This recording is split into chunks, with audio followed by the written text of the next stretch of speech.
Halo Sobat pencinta Donghua, kali ini kita akan melanjutkan cerita Battle Through the Heavens Benua Kaisar. Cerita dan video ini diambil dari channel Nobarta. Tanpa banyak basa-basi, mari kita simak alur ceritanya. Melanjutkan dari cerita sebelumnya, pada saat ini Xiaoyan memfokuskan tujuan utamanya dengan mencari rumput jiwa. Ketika dia baru saja menelusuri hutan ilusi ini, tiba-tiba Xiaoyan bertemu dengan sekelompok besar. Mereka dipimpin oleh pria muda berbaju biru dengan rambut panjang. Hal yang mengejutkan Xiaoyan bahwa wajah pria ini sedikit akrab. Apakah dia Zhenjiang, saudara Zenli? Gumam Xiaoyan. Untuk sesaat Xiaoyan dalam keadaan sulit membuat kesimpulan. Keheningan kedua belah pihak hanya berlangsung dalam waktu singkat. Zhenjiang mengambil langkah ke depan dan berkata, "Aku tidak menyangka ada 3 orang menghalangi jalan. Lagi pula banyak yang mati di bawah pedangku. Tidak masalah jika menambah 3 orang lagi," ucap Zhenjiang. Ketika kata-kata itu jatuh, momentum kuat dan mengesankan meletus dari tubuh Zhenjiang. Tekanan tak terlihat mengunci kelompok Xiaoyan. Wu Chen mundur beberapa langkah dan menstabilkan sosoknya. Longyan tidak mundur dan kekuatan kilat dari tubuhnya pecah seketika, menangkal penindasan agresif Zhenjiang. Sedangkan Xiaoyan sama sekali tidak terpengaruh dan justru menghela nafas menghadapi situasi lucu ini. Mampu tetap tidak bergerak di bawah paksaanku. Tidak heran kamu bisa bertahan hingga saat ini dalam pembunuhan berdarah tanpa akhir, ucap Zhenjiang. Zhenjiang tidak tahu apa yang dipikirkan Xiaoyan, tapi dia sedikit terkejut dengan reaksi lembut Xiaoyan. Bawahan kelompok Zhenjiang melirik mereka bertiga kemudian memandang Xiaoyan dengan hati-hati. Segera dia berteriak dengan terkejut. "Ini, bukankah Anda Xiaoyan Tuan Xiaofu Mansion?" teriak bawahan itu. "Xiaoyan? Itu Xiaoyan yang memonopoli pasar pil dan menghasilkan beberapa uang dengan beberapa formula," ucap Zhenjiang. "Ya, itu dia. Sekarang dia adalah patriark dari orang-orang klan Xiao," ucap bawahan itu. Xiaoyan tidak mengatakan apa-apa. Dia hanya melihat sekelompok orang di depannya. Dia ingin tahu apa yang akan dilakukan Zhenjiang jika identitasnya terbongkar. Oh, ternyata ini adalah patriark Xiao yang melekat pada keluarga Zenku. Tidak heran mereka bisa bertahan di hutan tanah ilusi besar ini. Sebenarnya ini adalah dia. Hanya saja pedang tidak memiliki mata dalam ujian. Kamu harus hati-hati, ucap Zen berjalan ke arah Xiaoyan. "Terima kasih sudah mengingatkanku, Anda juga hati-hati," ucap Xiaoyan. Ada kilatan dingin di mata Zhenjiang saat dia melangkah maju. Xiaoyan juga mengambil 2 langkah berlawanan dengan Zhenjiang. Mereka berdua berhadapan satu sama lain. Satu berbaju putih dengan pedang di punggungnya dan satu dengan berbaju hitam memegang penguasa suan api. Aura yang tak terlihat memaksa orang-orang di sekitar mereka dengan cepat mengambil inisiatif untuk mundur. Demi afiliasi Xiao dan keluarga Zen, Master ini akan membiarkanmu melihat keterampilan unik keluarga Zen, ucap Zhenjiang. Pedang panjang yang telah dibawa di belakangnya keluar dari sarungnya. "Apakah kamu akan menunjukkan keterampilan 9 pedang kaisar yang dirumorkan?" ucap Xiaoyan. "Ini adalah pedang Hou, salah satu pedang terbaik dalam koleksi keluarga Zen. Aku ingin melihat apakah Anda bisa menahan 9 gaya pedang dariku. Sejak saya memasuki Gua Darah, saya jarang melepaskan sarung pedang ini. Dengan ini bisa dikatakan bahwa saya sangat menghargaimu," ucap Zhenjiang. Pada saat ini ketika pedang emas berdengung, lapisan tebal cahaya kemasan mekar dari pedang bilah pedang itu. Pedang ini dapat mengintegrasikan serangan dan pertahanan dalam satu gerakan. Oleh karena itu keterampilan ini sangat dihargai oleh keluarga Zen. Xiaoyan mengeluarkan api langit dan penguasa kuno setelah Zhenjiang menunjukkan pedang kaisarnya. Nyala api ini bahkan mengubah suhu di sekitar berubah menjadi panas yang ekstrim dan dingin yang ekstrim.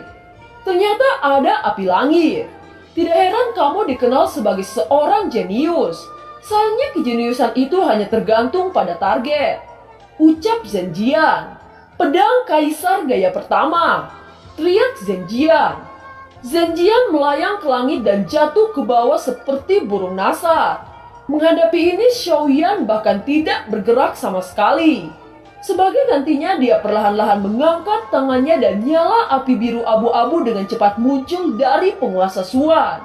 Segera pedang Kaisar itu tiba dan menabrak pedang Xuan dengan percikan api dan tekanan yang kuat. Pertukaran pertama ini tampaknya tidak ada yang unggul.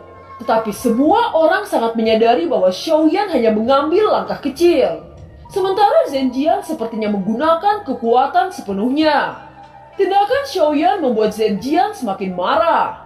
Dia sekali lagi mendesak tubuhnya untuk bertarung. Imperial Jiujian gaya kedua, teriak Zenjian. Pedang itu bergetar dan menggambar busur yang aneh. Sidik jari Zenjian berubah lagi dan dua bayangan pedang di udara langsung berubah menjadi 10 pedang bulan sabit emas, membentuk penutup jaring pedang ke arah Xiaoyan. 9 pedang Kaisar dapat menyerang dan bertahan. Setiap gaya memiliki trik tersembunyi. Saya ingin melihat bagaimana Anda akan menghadapi serangan ini, ucap Zenjian. Xiaoyan mendengus dingin dan sayap tulang di belakangnya mengepak. Kecepatannya tiba-tiba meningkat menjadi ekstrim sesuai dengan gaya tubuh. Jaraknya melebar dalam satu pergerakan. Senyum Zenjian segera menghilang melihat kecepatan ini. Orang ini benar-benar tidak bisa diremehkan, ucap Zenjian. Xiaoyan mulai sedikit memiliki pemahaman baru tentang pedang 9 Kaisar. Segera dia menoleh dan berkata, "Lanjutkan," ucap Xiaoyan. Imperial Jiujian gaya ketiga, teriak Zenjian. Gagal memukul 2 kali berturut-turut, Zenjian menjadi marah dan marah. Xiaoyan dari awal hingga akhir sekarang bahkan belum menggunakan keterampilan bertarung selama kontak. Hanya untuk menikmati dan menonton pedang 9 Kaisar yang legendaris. Dari perspektif sumber daya, keluarga Zen memiliki banyak pil dan keterampilan bertarung tingkat lanjut yang tidak dapat dilakukan oleh jenius lain. Tetapi sekarang seseorang yang baru datang ke daratan Dodi bahkan telah menghancurkan gaya 9 pedang Kaisar dengan mudah. Pada saat ini harga diri Zenjian dipukul lebih keras dari sebelumnya. Dia menatap Xiaoyan dengan mata merah dan niat membunuh mulai muncul di dalam hatinya. Imperial Jiujian gaya ketiga, gaya keempat, gaya kelima, teriak Zenjian. Ada lompatan kualitatif dalam setiap gaya pedang 9 Kaisar. Selanjutnya aku akan membiarkanmu melihat pembunuhan sejati dari pedang 9 Kaisar, ucap Zenjian. Zenjian mengucapkan kalimat ini hampir kata demi kata. Wajahnya menjadi sangat suram. Mata Xiaoyan tiba-tiba menjadi lebih serius. Inilah akan menjadi pertarungan yang sebenarnya dan akan menjadi akhir. Zenjian melayang mengangkat pedang ke arah langit. Zenjian menembak dari pedang 9 Kaisar seolah-olah guntur dan kilat umumnya terjalin di udara. Dan pedang itu membengkak tajam pada bilahnya. Dalam sekejap mata berubah dari pedang panjang menjadi pedang raksasa. Ini adalah bentuk terkuat yang telah Anda kuasai. Sangat bagus, ucap Xiaoyan. Xiaoyan akhirnya bersemangat dan tubuhnya dengan cepat bergegas ke Zenjian. Pada saat ini kelompok Zenjian yang menyaksikan secara langsung tidak bisa untuk tidak berseru. Aku tidak menyangka bahwa orang-orang Xio di negara terpencil bisa menghasilkan seorang jenius. Ini akan menjadi pertarungan yang akan menentukan, ucap bawahan keluarga Zen. Namun Master menggunakan gaya kelima pedang 9 Kaisar. Itu adalah pedang yang menghancurkan dunia. Bagaimana orang Xio itu bisa menanganinya? Jawab bawahan dari keluarga Zen. Sementara percakapan pribadi terdengar dari kelompok Zenjian. Api merah muda melonjak dari tubuh Xiaoyan. Itu menyatu dengan penguasa Xuan api tiba-tiba membesar. Semua orang menatap pemandangan itu tanpa berkedip. Dengan keras penguasa api raksasa dan pedang emas raksasa saling menyentuh. Kerumunan merasakan getaran hebat seolah-olah telah terjadi gempa bumi. Sebelum mereka punya waktu untuk mengontrol keseimbangan mereka melihat pedang emas raksasa Zenjian meledak, segera pedang itu kembali menjadi ilusi dan sosoknya telah jatuh menabrak tebing yang berat. Orang-orang di sisi Zenjian semua membuka mulut dengan tidak percaya menatap kosong pada semua ini. Mereka tidak percaya saat melihat sosok Xiaoyan berjubah hitam berdiri di udara tanpa ada luka sedikit pun. Lusinan penjaga membentangkan tubuh mereka dan bergegas ke Zenjian yang tertutupi oleh reruntuhan batu. Zenjian berjuang untuk berdiri dan tangannya gemetar. Dia membuang bawahannya yang datang untuk membantu. Xiaoyan bahkan dapat mematahkan bentuk kelima dari 9 pedang kaisar dengan satu pertukaran. Kekuatan macam apa yang dia miliki? Ucap tercengang Jing Wuchen. Saudara Zen, jika Anda berlatih gaya ke-6 dari pedang 9 kaisar, saya yakin bahwa saya tidak bisa menahan serangan dari Anda. Semoga kita bisa bertemu lagi di masa depan. Ucap Xiaoyan tidak ingin menimbulkan dendam di antara kedua pihak. Xiaoyan, apakah kamu pikir kamu menang? Ucap Zenjian dengan keras kepala. Xiaoyan tidak berharap Zenjian begitu bodoh. Tetapi ketika memikirkan instruksi Zenny, Xiaoyan harus menekan emosinya dan segera menenangkan hatinya. Di antara beberapa jenius yang saya temui, Anda adalah yang paling tak tertahankan. Jika bukan karena wajah Zenny, aku mungkin akan membunuhmu hari ini. Ucap Xiaoyan.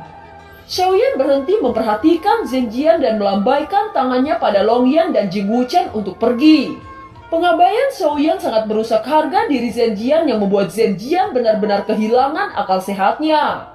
Zenjian dengan susah payah berdiri saat dia tiba-tiba berteriak. Imperial Jiujian gaya ke-6.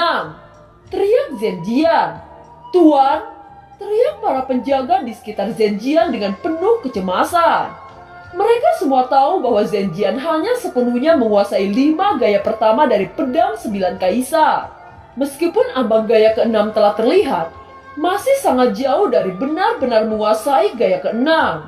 Jika bentuk ke-6 dilakukan secara paksa, genggaman yang tidak tepat kemungkinan besar akan menjadi bumerang oleh teknik pertempuran. Dan konsekuensinya akan menjadi bencana. Jika sesuatu terjadi pada Zenjian, tidak ada dari mereka yang bisa lolos dari kesalahan karena perlindungan yang tidak efektif. Bagaimana mungkin mereka tidak terburu-buru? Sayangnya kemarahan ekstrim telah membuat Zenjian kehilangan akal sehatnya. Pada saat ini ia hanya punya satu pikiran di benaknya, yaitu membunuh Xiaoyan tidak peduli berapa banyak ia membayar. Karena hanya dengan membunuh Xiaoyan semua rasa malu bisa dihilangkan. Begitu Zenjian melambaikan tangannya, pedang yang dimasukkan ke dinding tebing terbang keluar dari dinding seperti sambaran petir di tangan Zenjian.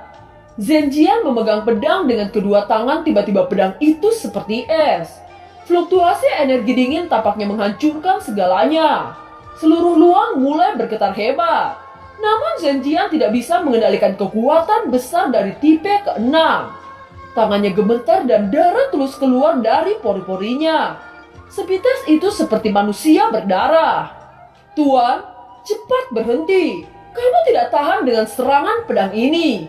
Itu akan mengancam jiwa Anda. Teriak banyak penjaga di samping Zenjian setelah melihat bahwa situasinya tidak baik. Semuanya pergi dariku. Teriak Zenjian. Rasa sakit yang hebat merobek setiap inci kulit Zenjian.